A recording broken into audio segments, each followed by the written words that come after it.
I do not know why pressing record has been so hard.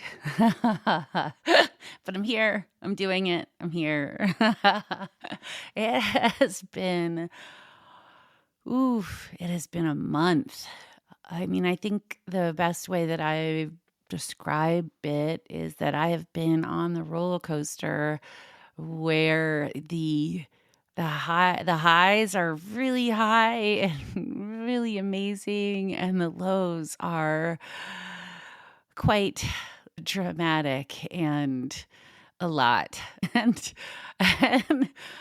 I don't know why. Actually, I've figured out a few things. I've figured out a few things, which I will get to momentarily. But first, I want to talk about Apogaea because I just came back from it and I want to share some stories from it because it was so fun. It was so good. So, Apogaea is a regional Burning Man event. And if you are Burning Man curious, turns out most places have these little regional events that are smaller scale, much more accessible, and incredibly fun. And you get a sense of what it's all about. And that's what Apogaea is for Colorado. It's Colorado's Burning Man, regional Burning Man. And for me, this is my first time going, actually. And it was a delightful playground filled with the best people and some incredible art. And yeah, lots of magic and fire spinning and music and dancing. And it was really, really, really good. Really good. So I got to be part of a camp that has invented a flying machine. And this flying machine is kind of reminiscent of a teeter-totter. And you have to use your own physical strength to make it fly. And you have one person on one end and one person on the other. And I got to tell you, like working a flight crew shift was one of the best parts of my weekend because I got to see the faces of the people who, you're getting on there and you're learning about it, and there's like this look of nervousness and what the heck am I doing on your face. And then as soon as you start running around in a circle and jumping up and down and flying, like you see everyone's sort of 4-year-old selves coming out on their faces. Like you can see what they look like when they were a little kid on a playground having like the best time of their life. And so to be able to facilitate that experience and see that happen time after time was just so incredible. It was so fun. Mm, yeah, a lot of play. I realized coming into this weekend and then coming out the other side that I really want to live on a playground.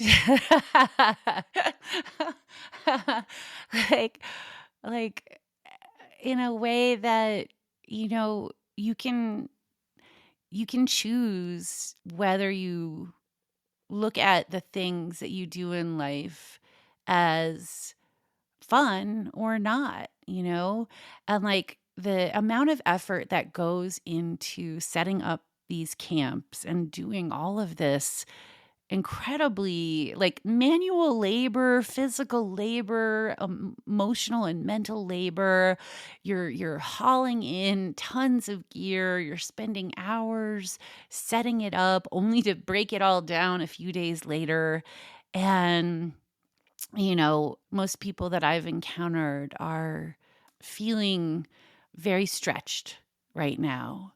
And so to dig into that well of energy and find energy to do something as fanciful and silly and extreme as what happens at these events is such a testament to everyone who is participating in these communities because, what you ultimately are doing is you're creating the container of a playground. At least that's what it was for me. And I know that it can be different for everyone. It is different for everyone. But for me, it was a container that was a giant sandbox. It was a giant playground where everywhere I went, I would run into people that I knew, and they would be so happy to see me, and I would be so happy to see them. And it would be like, oh my God, look at what we're doing right now. Look at what's happening. And it was so restorative. And, I had one of my campmates ask me how I felt at the end, and we're my particular camp, we were so slow to break down. I think we just all wanted to keep hanging out with each other and laughing and joking and enjoying the company and talking about what happened. And so we ended up getting out pretty late in the day. And it's it's a lot of work to break it all down. It's not easy, but oh my God, is it worth it? Oh my God. And it's so funny to come away from something that is so physically intensive. And, you're camping. Camping in itself, right, is an event. And then you have all of this on top of it. But one of my campmates was asking me how I felt, like what I felt after the weekend. And it was restorative for me. And it gave me so much hope. I didn't realize that I needed my hope battery recharged, but it did.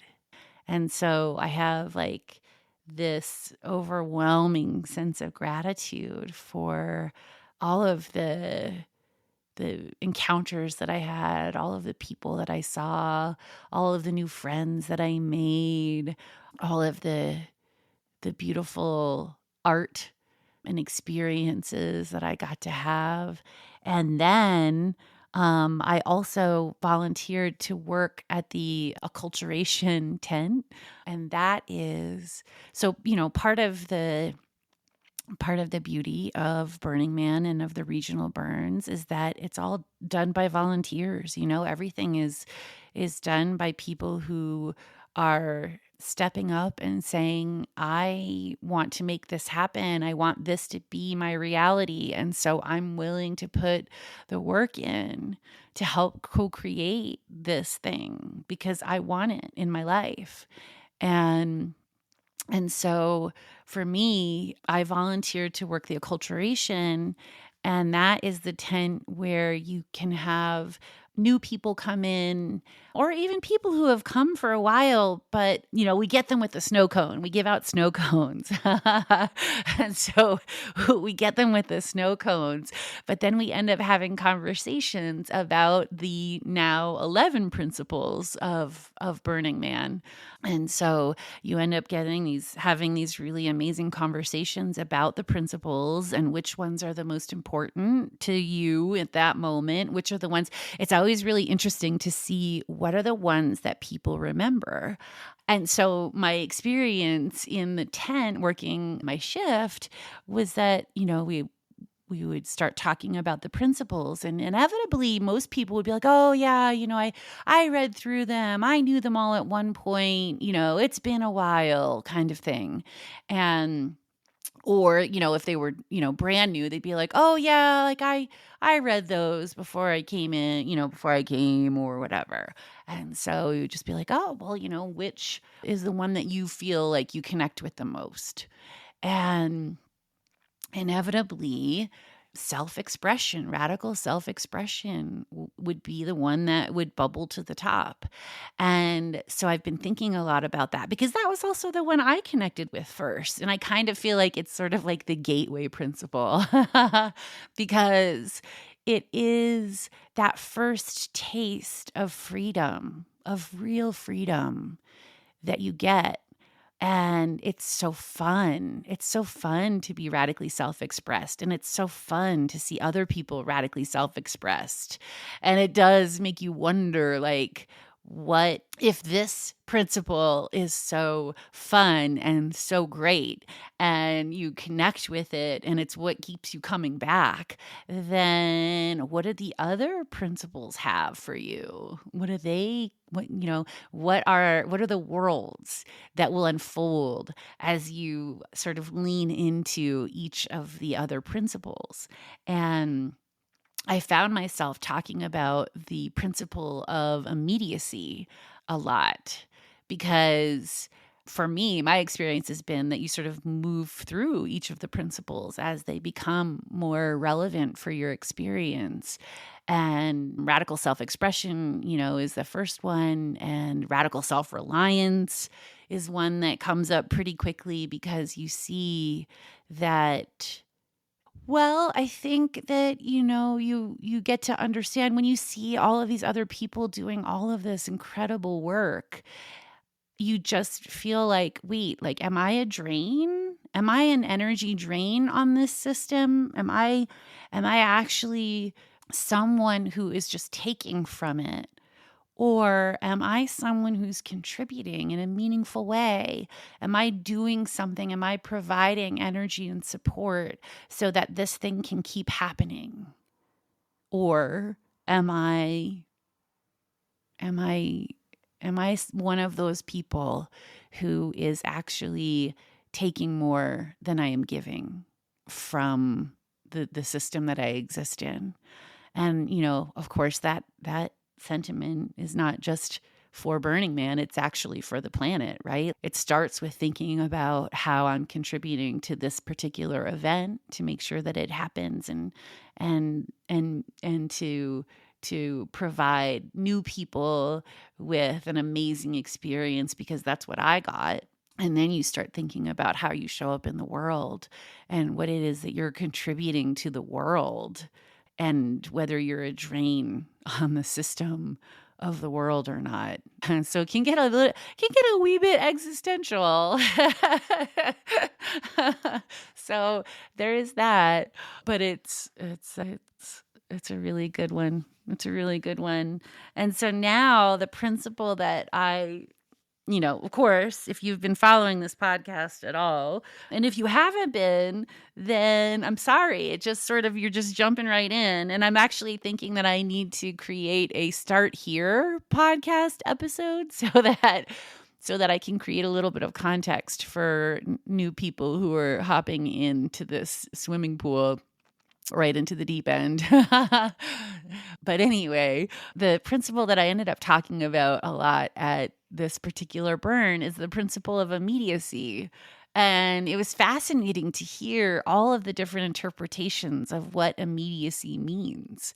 But what I have found that it means, and this connects back to my take the side quest mantra, is that if you set off with a goal in mind, right? Like you're like, I'm going to go to do this thing. And along the way, you meet people who present you with options, alternative plans that your body or your heart says, ooh, yes, that sounds good. And then you decide, but no, I'm not going to be deterred from my original plan that I set off to do. You know what? I'll find you later. We'll connect later. We'll do the thing later. And then you keep going on your way. Yeah, that doesn't work out so well. It's not as fun. Turns out it's not the way to go. What the right answer is to be like, oh my God, look at this magic that just showed up that feels like a yes. I'm gonna do this instead. And a lot of times when you do that, you get to do both things. Both things happen. But if you say no and you keep going, a lot of times both things never happen. You inevitably get to the thing that you were intending on going to, and it's not happening, it's canceled, it's not what you thought, it's not the right vibe that you were thinking, it's not what you expected, all of the things. And then you're regretting the fact that you missed out on connecting with that person or doing that thing. And that's you know, that is the work, that's the practice, is realizing that when you feel something, when you see something, that you need to act on it. That's your moment. And when you do act on it, that's when the magic unfolds and life gets better and better and better and better. And so I think of these burns as little places to practice that and build that muscle.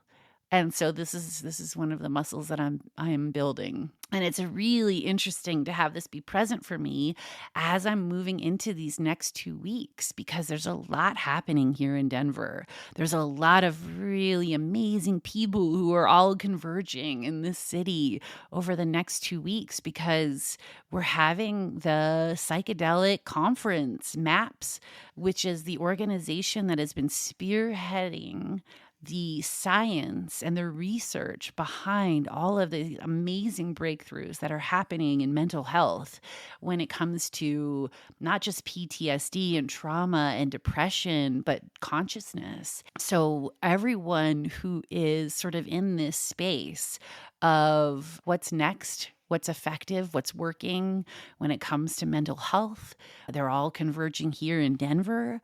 And there are amazing events that are happening.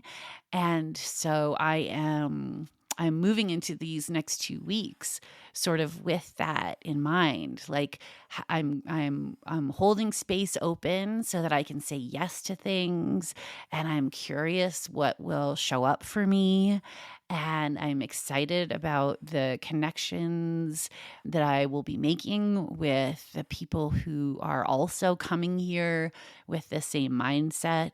So I will definitely be talking about that over the over the next little bit. And I was in a flow state. I was in a flow state for months, and it was amazing.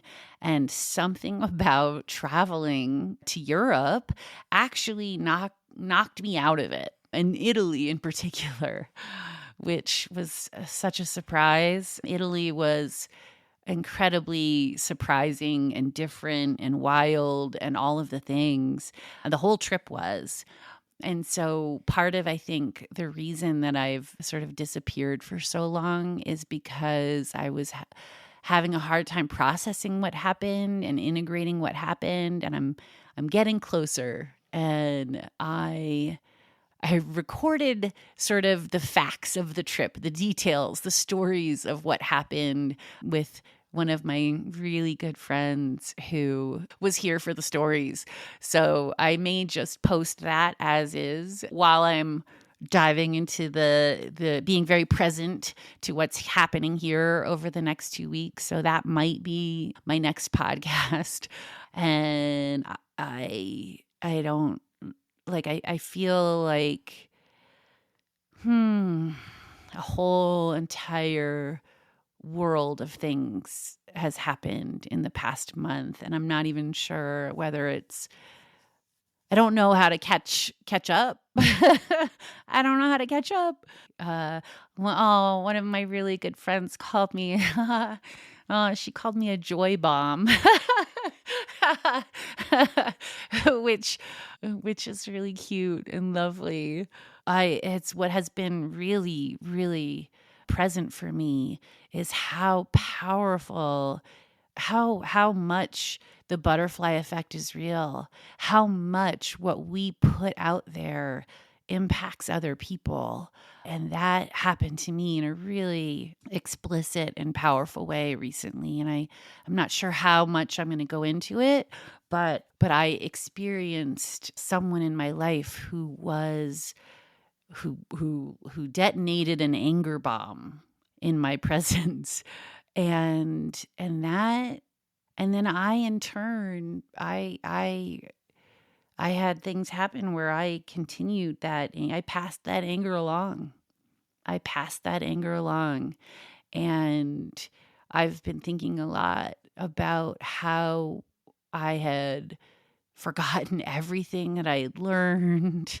And I felt like I had so many different times where I could have done something different or acted different or stepped away, and I didn't. And I allowed it all to unfold, and it the impact of that was so heartbreaking. And me passing it along, I can't believe that I did that. Like, I was just like, God, what are you doing? What are you doing? It was a very confusing day and a very, very sad aftermath.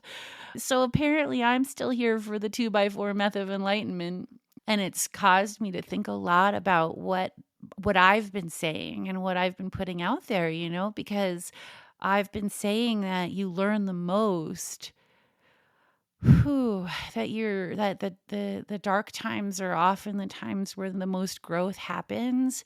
And that's true. That is just true. But also, it doesn't have to be that way. You don't have to. It doesn't have to. You can appreciate those times for what comes from them. But I do not believe that you have to have those dark times in order to grow anymore. That's my new reality that I am creating right here with you, is that growth can happen at any time. You don't have to go for the 2x4 method of enlightenment. And in fact, part of the work is to see things earlier, catch them sooner, pivot, make different decisions, choose the different path, the one that you haven't been choosing. Understand that this is a pivot point. This is where you can choose to continue making the same choices that you've been making and learn the same way that you've been learning. Or you can identify, this is when I usually do this, and instead I'm going to pick this different path. I'm going to choose differently because I understand more now. I've learned enough to know that I can choose differently, and it will jettison me onto this different energetic pipeline that is more in alignment with where I'm going and not in alignment with where I've been. And that is a really, really important choice. That's a big moment. That's a timeline shift, if you know what I mean.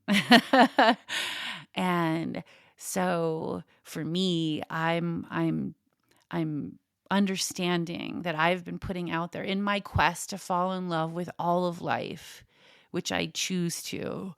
It does not mean that I have to put myself into dark situations in order to learn the most. I can put myself in situations where I get to learn from playfulness. I get to learn from joy. I get to learn from love. I get to learn from connection. And I feel like that's what I got to experience at Apogea. Yay. So, yeah. Yeah, I feel like that's a pretty big one. And I know I've said it, but I'm really, really grateful. If you spent time with me this weekend, please know how much you fed my soul and allowed me to show up as a joy bomb, which is my favorite place. I love it. I love spreading joy. So thank you. And I can't wait to see what's next, right? Like, this feels big. It feels like a big moment. So we'll see. If you've been listening and you were like, hey, where'd she go? I apologize for disappearing. It was an intense month, but I'm back. And I'm so glad to be back. Really, really glad. Yay. Okay, that's it. I gotta go. Goodbye. Goodbye.